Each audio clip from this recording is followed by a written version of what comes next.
Trump just said they're going to try to look into the George Soros, the entire family business, and try to nail him on RICO charges. That means it's a massive conspiracy that funded these radical movements. We could dismantle, because the Democrat network is so violent, so pro-violent, and funding these radical lunatics that they might have to give an account. I'm for this, at least in an investigation, for sure. But here's Trump. Welcome to Doug in Exile. This is where the happy patriots are. So happy to have you guys in the audience. I'm here to give you the positive news and also positive movement toward ending the evil Democrat ruinous Marxism that will use every tragedy for its advantage. This is in defense of America. Here's Trump talking about George Soros. I had one the other night. I went into a restaurant and this woman stood up.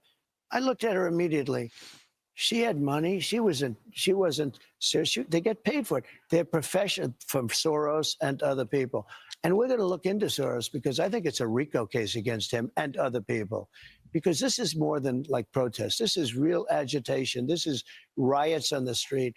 And we're going to look into that. What do we do about our country with that? Because we have radicals on the right. I had one the other night. I went into a restaurant. Okay, interesting here is that Trump was nailed with RICO charges by Fani Willis, and Fani Willis's campaign was partially funded by George Soros. And now Trump is going to turn around, and not in an act of revenge, because Trump didn't actually perform a conspiracy that would justify RICO charges. They threw those around and made them up. George Soros may have actually performed the conspiracy, international, multi-state, many actor conspiracy to bring those RICO charges. Who radicalized? Look, they've got the shooter. He's going to get the death penalty. So I don't need to sit there and go, we need revenge.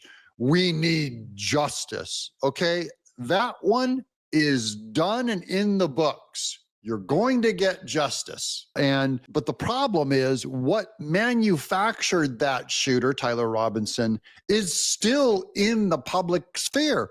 It's in all of your universities. It's in your public school teachers. It's in nursing. Nurses came out and mocked Charlie Kirk. It's institutionally ingrained in America, a certain percentage. There's Democrat people who celebrated Charlie's death in every branch of our military. We only fired and got the ones that were public about it. The ones that were quiet are still there. That's what concerns me more, is the philosophy and the culture that caused this will merely wake up another sleeper cell. So that's why I'm going to stay on the philosophy. And what exactly am I talking about? Here's John Nolte, my old editor from Breitbart, when I wrote for Big Hollywood, my first journalism gig. He posted this. All of these tweets are from President Biden. Donald Trump and MAGA Republicans are a threat to every soul of this country. That is mainstream from the very top of, now, of course, Biden was not running his own Twitter. There's no way. He wasn't even running his own trips to the bathroom. He didn't know who he was or where he was, but I really doubt he wrote this. This was written by his staffers, probably the same ones that ran the auto pen, probably Barack Obama. But we'll go down because that wasn't a one-off, guys. This was a large Democrat rollout. It's been this way for years. Democrats been doing this at least 10 years since Trump got on stage in 2016. So that was 2022. Here's another one from Joe Biden. Donald Trump is the greatest threat to our democracy. What a scummy, deadly party. The Democrat Party is a deadly threat. If there is such a thing as inciting people to violence, and I think there's a philosophical question is, does anyone truly control your actions but you? But they're the ones that ran inciting to violence against Trump on January 6th, blaming him for the actions of other people, saying, you did this, you caused it. Well, fine. If there's such a thing as an incitement to violence, then Joe Biden's guilty, needs to be punished.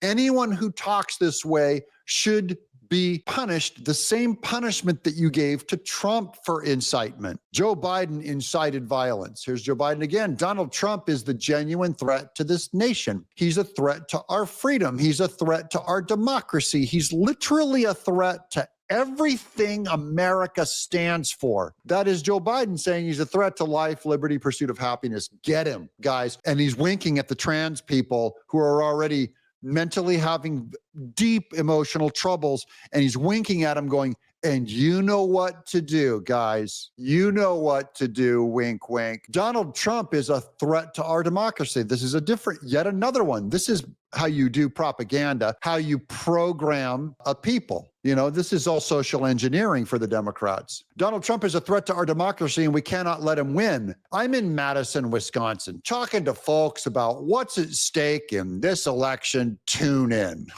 What a big goober. Thank God you're gone. Thank God you lost, and Kamala lost, and your whole movement's been embarrassed. Trump poses many threats to our country: the right to choose, civil rights, voting rights, and America's standing in the world. But the greatest threat he poses is to our democracy. If we lose that, we lose everything. That was at the end of 2023. 1 year later, Trump was elected president. Man, guys, this is serious, like top tier. No one's better at brainwashing than communists, and the Democrat Party are communists. So of course, they took their, they know what to do. They didn't read 1984 as an assignment. They thought it was an instruction manual. Mentioned civil debate. The word, you need two sides to be civil. Yep. And I agree with everything Harold said except both sides. And I'm going to tell you why. And I'll tell you why.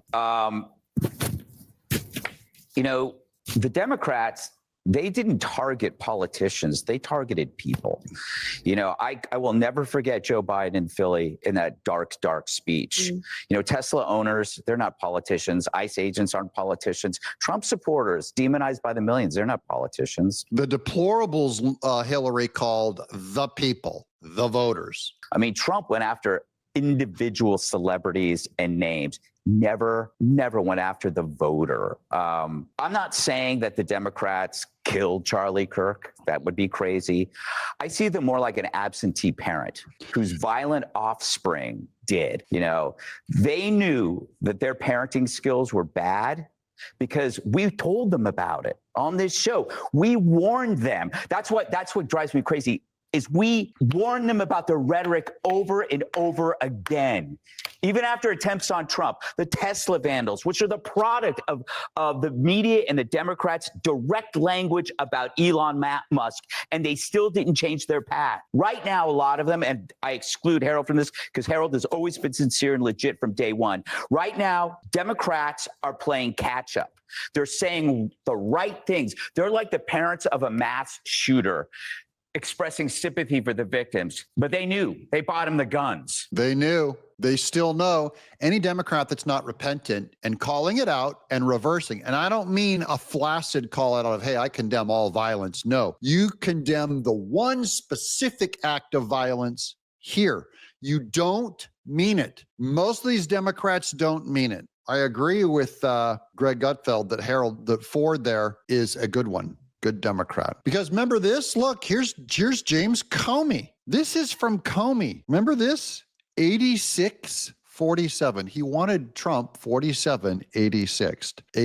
He claims he saw these shells spelled out on the beach. This is a weird, passive-aggressive, bizarre liar. Head of the FBI, Comey.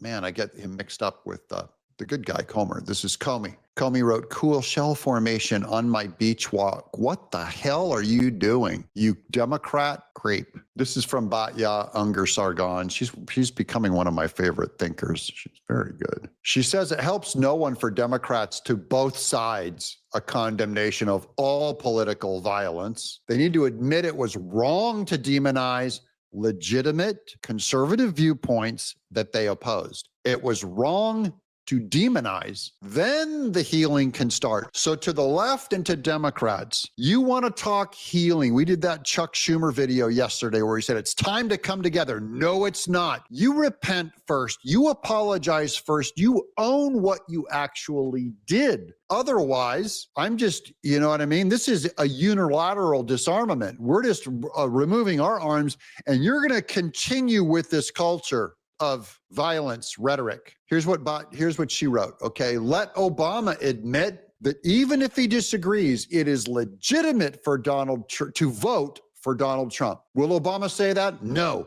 then I don't want to hear about your coming together. Say to the public, it is legitimate to vote for Donald Trump, that it doesn't make you a Nazi or a fascist. I want to hear Democrats say that, or you're going to get the finger. Don't come to me. I know that you're going to posture with your heart in your hands. You're going to have all kinds of tears.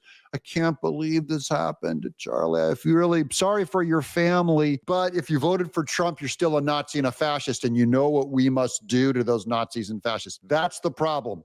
I don't keep your apology, okay? First, own what you did and come out and, okay, here's let AOC admit that even if she disagrees, it is legitimate to believe there are only two genders. Even if she disagrees, for me to say there's only two genders, that is not hateful or bigoted, but what most Americans believe. And about 99.999% of mankind's civilization has always believed until the last 2 weeks. If you're not willing to say that it's not hateful or bigoted to disagree on whether if there's, because I say there's two genders. You know what I mean? If someone says a man can't have a baby or a woman can't have a penis, that is not a statement of hate or bigotry. Let Murphy, I don't know who Murphy is, maybe you guys can tell me in the chat. This is another Democrat politician, admit that even if he disagrees, it is legitimate to believe that life begins at conception, that it doesn't make you a misogynist who wants women to die. That's what the Democrat Party has to do. For me to be able to say, hey, life begins at conception. That's why I'm pro-life. And you can't say, or you shouldn't say, you're a misogynist who wants women to die, because the natural response is, in order to save women's lives, you are going to say that you have to take out and assassinate those who are pro-life, because you're implying those who are pro-life are trying to kill moms. This is just so dumb. She said, then we can truly turn down the temperature and honor Charlie's legacy and unite. That is not going to happen to the Democrat Party. These hateful positions, they believe like a religion. It's like going and asking a Mormon to reject the Book of Mormon. It's like asking a follower of Christ to not believe in the resurrection. It's like going to a Jehovah's Witness and ask them to reject the New World Translation. It's like asking a Muslim to reject the Quran. It's like asking a Jew to reject the Pentateuch. Doesn't work. It's a religion. These people, these are their pillars are, I've told you this before, they'll call you polite company so long as you say, you know what I mean? It is abortion up to 15 months of pregnancy. It's abortion all day. It's gay, same-sex marriage all day. It's the environment. That's why they say if you are not pro-environment, you are killing our children and destroying the world. They literally say that, And now they even opened it up to like tariffs. Hey, people are dying because of tariffs. This is the political party that the shooter, Tyrus, belonged to. Here's the Salt Lake City Democrat Socialists of America meeting up 5 days before the shooting to encourage their members to fight. And Tyler Robinson was a member. And as you'll see, there's lots of rainbow flags and the fist in the air, radical power of the people symbol, and hammers and sickles. There's a F Trump flag back there too. Sorry. All right, a lot of people have showed up. Let's take a couple steps in. Yeah, come on, everybody, get in. When I say when we fight, you say we win. And these terrible chants. When we fight, we win. No, you're going to lose. Here's Charlie Kirk. You have been, gentlemen, here's your mission from Charlie Kirk. Get married, have children, build a legacy, pass down your values, pursue the eternal, seek true joy. Eventually, we will replace the nihilists with getting married and having children. Remember, this is radical to Democrats, to feminists. And I mean, even feminists in the Republican Party, they're going, Doug, we don't push marriage and we don't push having children, okay? And two men can have children. And, women have a right to their body. I'm like, wrong party, wrong party. I hear it on the right, wrong party. Here's, this is about the both sidism. Devastating. We're still reeling from it. Charlie was a friend. I saw him 2 weeks ago in Ohio. I talked to him on Monday this week. It didn't seem real. A young guy this energetic, this positive, this willing to engage with people who disagree with him, to see that he was assassinated in cold blood, that's an attack on America's culture itself. That's an attack on our tradition of free speech. And I think it's really important that we make sure that we continue that cause to the next level. I reject a lot of the both sidesism that we're getting from many on the left. I think that's a lie. It's clearly asymmetric in what's happening in the country. On the other hand, I also think we have an opportunity to aspire to more on our side, to actually set a standard for what we expect from our fellow citizens, disagree as we might with our friends on the left. And that's America at our best. That's what Charlie aimed to do, aspired to do. He showed up on campuses. I went to so many of them across the country with him. He loved best his interactions with the people who disagreed with him. That's the culture that defines our country, Kayleigh. And I think after what happened this week, especially on a somber day, even like today, the 24th anniversary of 9/11, I think we have an opportunity and a moral obligation to reflect on what this country is actually all about. And do we care about actually preserving it at the end? And I think most of us do. Most of us do.